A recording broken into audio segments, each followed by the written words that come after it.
Bienvenido de nuevo con Podcast with a Student y a la sección de Podcast con un estudiante.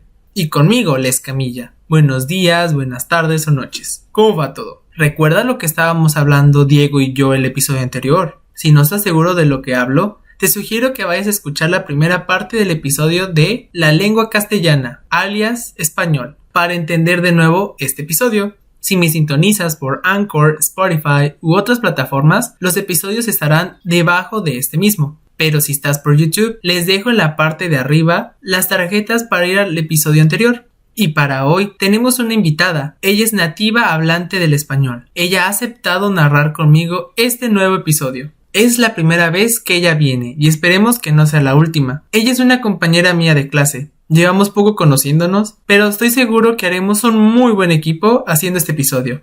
Ella es una persona muy amable, comprensiva y respetuosa. Sin tanto preámbulo, les presento a... Hola, mi nombre es Daniela Aranda, pero para fines prácticos, Daranda. Tengo 20 años y soy nativa hablante del español. Primero que nada, pues muchas gracias Les Camilla por la invitación. Es un gusto total estar en colaboración contigo y sobre todo gracias a los oyentes que se mantienen al pendiente de cada nuevo episodio. Estoy segura de que este nuevo capítulo será igualmente de su agrado, ya que el tema es realmente interesante. Y bueno, sin más que agregar, cuéntame Les Camilla, ¿de qué hablaremos hoy? Muchas gracias Daranda por estar con nosotros. Mira, te cuento, hoy vamos a escuchar las características que son comunes en el español americano. También hablaremos de los acentos que comparten en la región. Al mismo tiempo, vamos a decir algunas palabras que pasaron de las lenguas nativas al español. Y antes de contarles este episodio junto con Daranda, no se olviden de suscribirse al podcast. Y también si les gustó el episodio, denle a like. Sin más, iniciemos este episodio. ¿Cómo ha sido la evolución del español en América? El español es una lengua en la medida en que constituye un código, un sistema de elementos lingüísticos con una estructura y dinámica reconocible en todos sus hablantes. Además, si el español existe como lengua, es porque hay elementos externos que lo sustentan, como su cultura escrita, principalmente literaria, su carácter público y oficial, una regulación compartida, el prestigio y el reconocimiento social dentro y fuera de las comunidades hispanas. Ahora la diversidad dialectal en el mundo hispano es también una realidad maravillosa que merece ser consciente. De hecho, si no fuera por la profundidad y amplitud de la característica común, podrían esperarse problemas de comprensión entre las comunidades. ¿Qué características tiene en común el español americano? El español americano cuenta con rasgos compartidos y generalizados prácticamente en todo el continente, como el ceseo, por ejemplo, cazuela en vez de cazuela, el uso de usted o de ustedes para expresar cercanía en segunda persona plural, o el uso de celos o luego de, que significa después, así como numerosas formas léxicas comunes. Amarrar, que significa atar. Sin embargo, hay una evidente diversificación interna, explicable de la geografía, la historia y la demografía. Así, grandes variedades del español americano, que son innumerables pequeñas, se pueden identificar alrededor de 6 grandes grupos: las hablas mexicanas, centroamericanas, caribeñas, andinas, sureñas y chilenas. ¿Cuáles son las características que entrelazan el habla mexicana y centroamericana? Entre las características más utilizadas por el habla mexicana y centroamericana se encuentran la pronunciación, la gramática y el léxico, además de aspectos que afectan el habla o la cortesía. En la pronunciación, esta gran área americana muestra una tendencia a pronunciar completamente las consonantes, incluso en las posiciones finales de sílaba y palabra. Las vocales que no se acentúan, sin embargo, se debilitan y se pueden perder, con resultados como cafcito en lugar de cafecito. También hay una tendencia a crear diptongos cuando e y o aparecen ante otra vocal, teatro en lugar de teatro, y a pronunciar tl dentro de la misma sílaba, atleta en vez de atleta. En términos de gramática, le se utiliza con un valor de intensificación. Ándele, sígale. Ándele significa que alguien le dijo algo que no debe hacer y salió mal. Y sígale puede ser como un regaño, que se sigue haciendo una acción que se le dijo que terminara y continuó haciendo. ¿Cuáles palabras son las más emblemáticas? En cuanto al léxico, por supuesto que aparecen sus propias formas, como apapachar, que significa abrazar con el alma, ahuehuete, en español, ahuehuetl, en náhuatl. Su significado es tambor de agua, o anciano de agua, También es conocido como ciprés de Montezuma. ¿Y por qué? Según la leyenda, Hernán Cortés lloró bajo un ahuehuete en Popotla, después de haber sufrido la derrota durante la batalla de la Noche Triste. Escamoles en español, azcamoli en náhuatl, lo que significa azcatl, hormiga, y moli, pure, y es conocido coloquialmente como el caviar mexicano. Son las larvas comestibles y las pulpas de la hormiga. Malinche en español, Malitzin en náhuatl, que significa traidor o traidora. Fue una mujer náhuatl de la costa del Golfo de México, que desempeñó un papel clave en la conquista española del Imperio Azteca, actuando como un intérprete, asesora e intermediaria del conquistador español Hernán Cortés. Cenote en español, sonot en maya, es un pozo natural de agua o sumidero resultante del colapso de la roca caliza que expone las aguas subterráneas por debajo. Caballerango vino de una mezcla de español y purépecha. Primero caballo y erangu, que significa capataz o supervisor.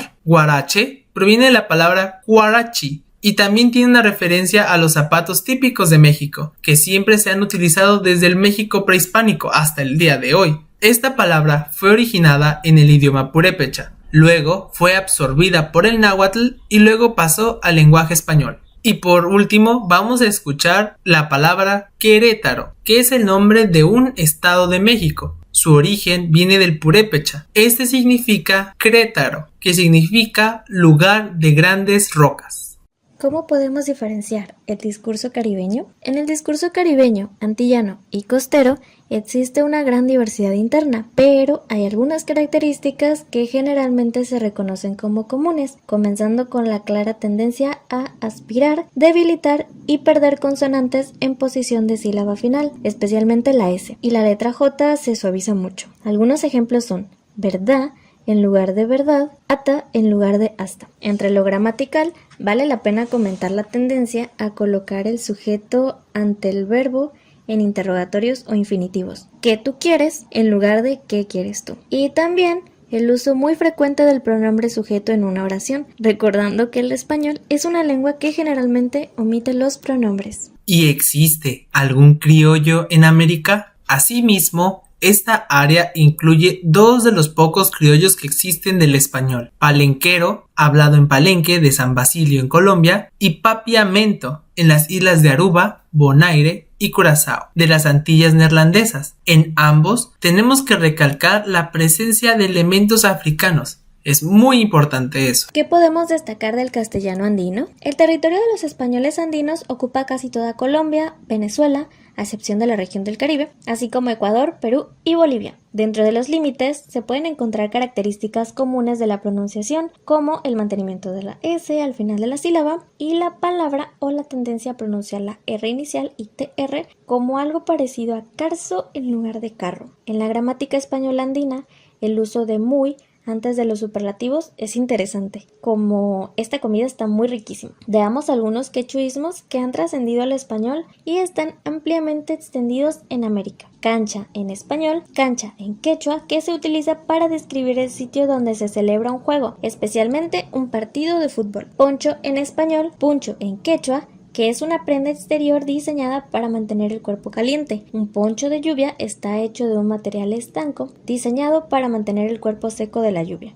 Cura en español y curac o curacas. Esa palabra en español es una palabra coloquial para un sacerdote. Mientras tanto, en quechua se refiere a la cabeza de una comunidad en el Imperio Inca. En castellano, e incluso en catalán, que se habla en Cataluña, una carpa es un toldo que cubre un circo o cualquier otro recinto amplio. Guano proviene de la palabra quechua guano y fue utilizado originalmente para nombrar los excrementos de aves marinas utilizados como fertilizante. Por extensión, también se utiliza para describir otros excrementos de animales. ¿Cómo es en la zona sur el español? La zona sur del español en América es un gran territorio con diferencias internas apreciables, en las que la lengua Río de la Plata de Buenos Aires y Montevideo llaman mucho la atención. Una muy llamativa para el resto de los hispanohablantes es la tendencia a pronunciar el sonido Y o escrito con doble L, con una fricción especial, yo en lugar de yo. En la pronunciación del sur,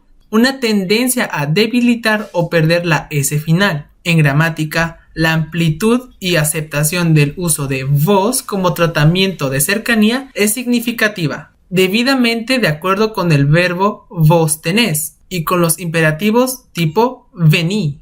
¿Cómo son los usos léxicos en los países sureños? Los usos léxicos de Argentina, Uruguay y Paraguay son muy interesantes porque junto con las voces características de la región hay indigenismos, italianismos y lunfardismos, todas las consecuencias de su historia lingüística y social. El ejemplo más famoso es el jaguar. Esta palabra, que además de ser el nombre del animal, es también el nombre de una de las marcas de coches deportivos más populares. Se origina en la palabra guaraní jaguarete, que significa verdadero animal. Bacán, en español argentino, provenía del lunfardo, que significa hombre o persona. Nono o nonino provenían del italiano, lo que significa abuelo. Valija vino también del italiano, que es una maleta. Y finalmente, hablemos de la última habla castellana en el continente. ¿Qué hay de diferente en Chile en comparación a Argentina o Bolivia? Chile, a través de la barrera de los Andes, constituye una gran zona específica del español americano, en la que la S se debilita y se pierde, y donde las consonantes velares se convierten en palatares, como resultado similar, queso en lugar de queso. En el léxico encontramos características únicas. Encontramos palabras chilenas como enguatar, que significa ganar peso, pololo, que significa novio, que proviene del quechua, o guata, que es vientre, que proviene de los mapuches. En resumen, todas las características que acabas de escuchar para cada una de las áreas hispánicas son una consecuencia histórica de la adaptación del español a sus límites, entornos y comunidades. Ninguna de las hablas es accidental, nada ha salido de la nada. Sin embargo, la lengua española ha escrito su historia en cada territorio, manteniendo lo peculiar sin prejuicio de lo que se comparte.